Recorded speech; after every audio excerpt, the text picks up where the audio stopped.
Hey guys, welcome to Skeleton Guy Stories. Tonight's tale, 66 Holly Hedge Drive, follows friends running a fake ghost hunting business who keep receiving mysterious calls about an abandoned house. When they finally investigate, they discover something supernatural that offers to save their dying friend, but demands one of them as payment. Dim the lights for this story about bargains with forces beyond our understanding. Hello, I answered the phone. I saw this number on an ad online. You're correct. What do you need? I asked, holding back laughter. I was still in disbelief that the ads had worked. I'm not sure. Things keep moving in my house. They're never where I left them when I leave. Her voice was shaking, presumably with fear. She gave us her address, agreed on a price of $120, and we told her to stay away from the house for the day.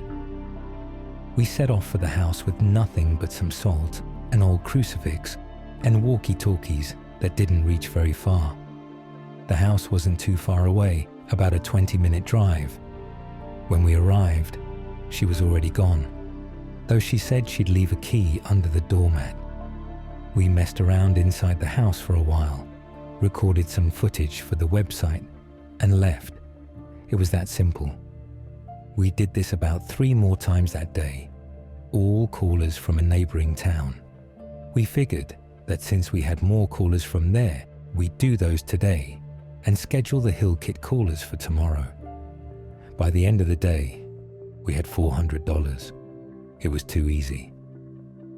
The next day, we met up at the Holly Tree.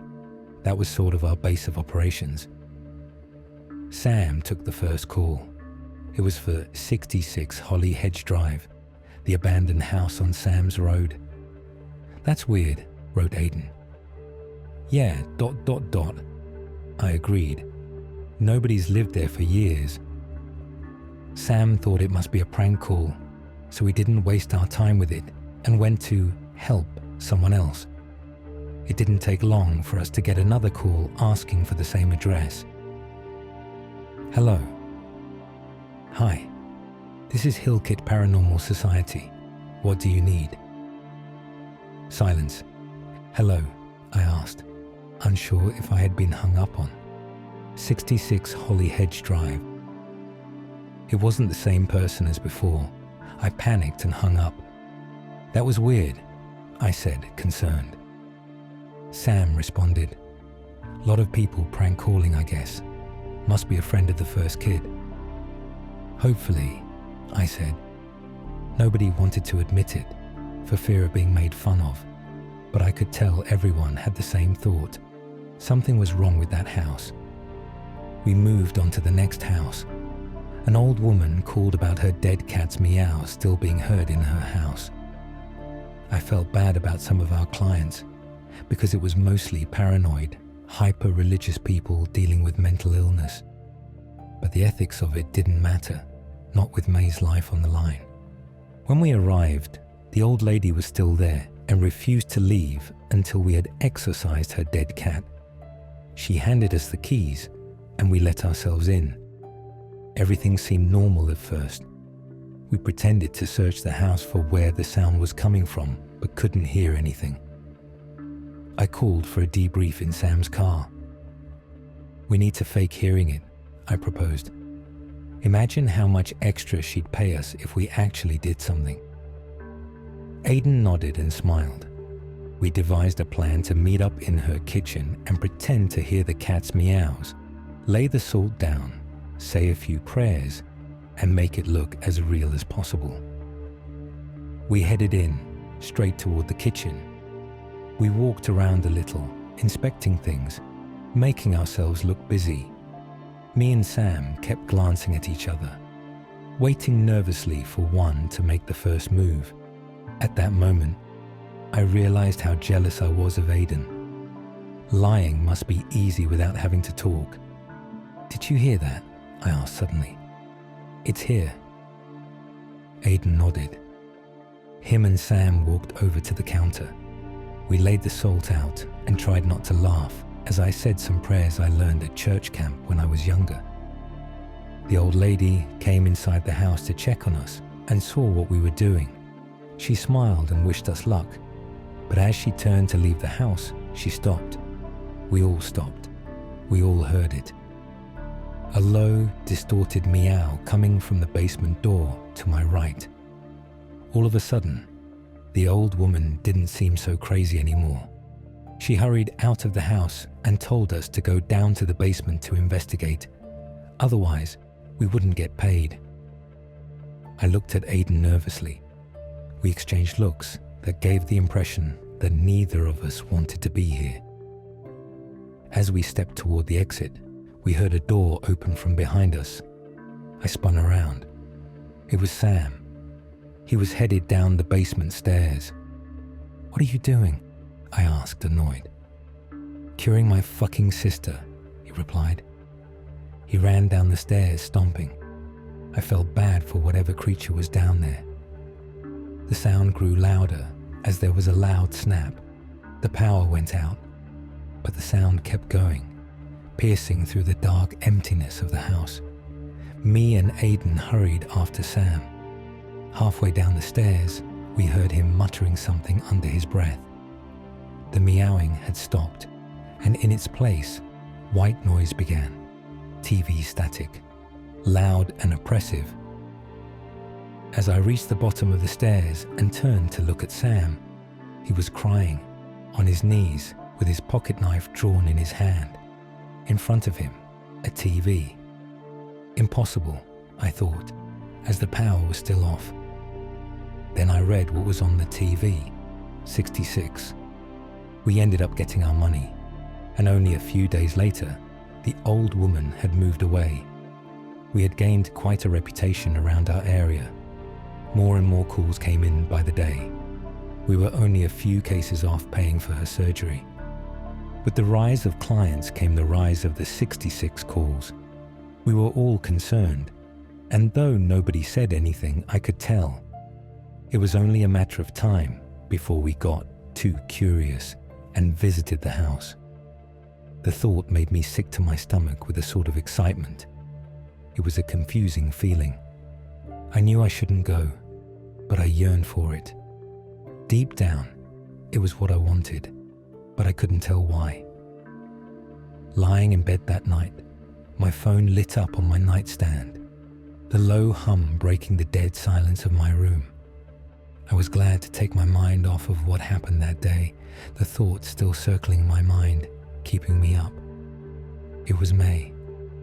This was the first contact she made since her diagnosis. The text simply said, "Come outside." I did as I was told, got dressed, and snuck outside. I found her leaned up against the fence outside my house. She looked frail, weak, almost cold. We walked and talked for hours, just like we used to, doing anything to take our minds off both our situations. Eventually, we made it to the tree, and May broke what she thought to be news to me. "My parents can't pay for my surgery," she said, clearly holding back tears. I told her I knew. Sam had overheard them talking about it. I said that we were making money to pay for it, and she was over the moon. I decided not to tell her how. It's either we're ghost hunting, or we're scamming religious people out of hundreds of dollars, and I'm not sure she'd take too kindly to either of them. I walked her home, and before we got inside, she started to cough.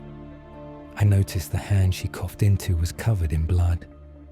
She looked up at me weakly, her soft green eyes tearing up. "I'm dying, Cal," she said, her voice trembling as she began to cry. I knew it was true. I didn't want to believe it.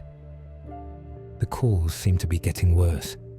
More and more 66 calls came in, until there were more of them than the real clients. They just kept coming. We had 2 calls scheduled for tomorrow. They were supposed to be the last. We made it to the first house and couldn't find anything. The man refused to pay us until he had seen something. Clearly, he saw the videos online and just wanted to see something cool. We left without the money. The next case was even worse. On the way there, I felt a sense of unexplainable dread. I couldn't stop thinking about yesterday. The TV, May, the blood on her hand. We needed to help her. We arrived at the house, although something felt off. The grass was overgrown. The walls had weeds sprouting from the cracks in the concrete, and the car in the driveway had flat tires and grimy windows. It looked almost abandoned. I reached for the rusted brass handle of the front door. It was unlocked. I stepped forward into the house, and my shoe was soaked. I recoiled and stepped back in disgust. The entire floor was covered in a dark, muddy liquid. The walls were stripped open, revealing burst pipes and sparking wires, which seemed to be twisted to the number 6. A horrible chill shot through my spine. I tossed it up to me, being tired. I hadn't slept much the night before, and my mind was just playing tricks on me. Not wanting to deal with this situation, we figured it was just a prank call to another abandoned house. But that was it. The last of the cases we had scheduled. We figured we'd have made enough money by the time these clients were dealt with, so we shut down the website. Sam proposed something like this might happen, but I was too focused on the thought of May being cured and wanting it to happen as soon as possible, so we could finally be done with the 66 bullshit. I shut it down anyway. When we made it back to the tree, I was stressed out. I couldn't take it anymore. I had to see what was in that house. It was as if I was being called to it. As I was about to tell Aidan and Sam about my desire to explore the abandoned house, my phone rang. I hoped it was May, but the number wasn't saved to my phone. I knew it wasn't another client, as the site had been down for hours at this point. I answered it to static, just like the TV in the house. As I was about to hang up, a voice spoke. It sounded strained, almost like it was painful to talk, like a parched throat, cutting with each word. 66. I threw the phone. I couldn't take it anymore. My hands clasped the side of my head. The feeling returned, the feeling I was being called, drawn to it. The house. I had to go. I wasn't even thinking about May. I just needed to see what was in that house. Cal, what was it? Is May all right? Sam asked me. I felt Aidan's hand rest on my shoulder. I pushed it off out of frustration. I couldn't think. We need to go. Sam asked, where? What's going on? The house, 66. We need to go. I can't fucking take it anymore. Sam didn't think it was a good idea, but I didn't care. I felt like I was about to burst. Sam was trying to lecture me on how we need to at least take care of May before going, and that he had a bad feeling about going. Then Aidan began to write. We're only a few $100s off. They should let us pay the rest in installments, right? I agreed and urged them to go with me. Sam was reluctant. He said we should go to the hospital and talk to the doctors first. But we teased him for being too scared to go to the house.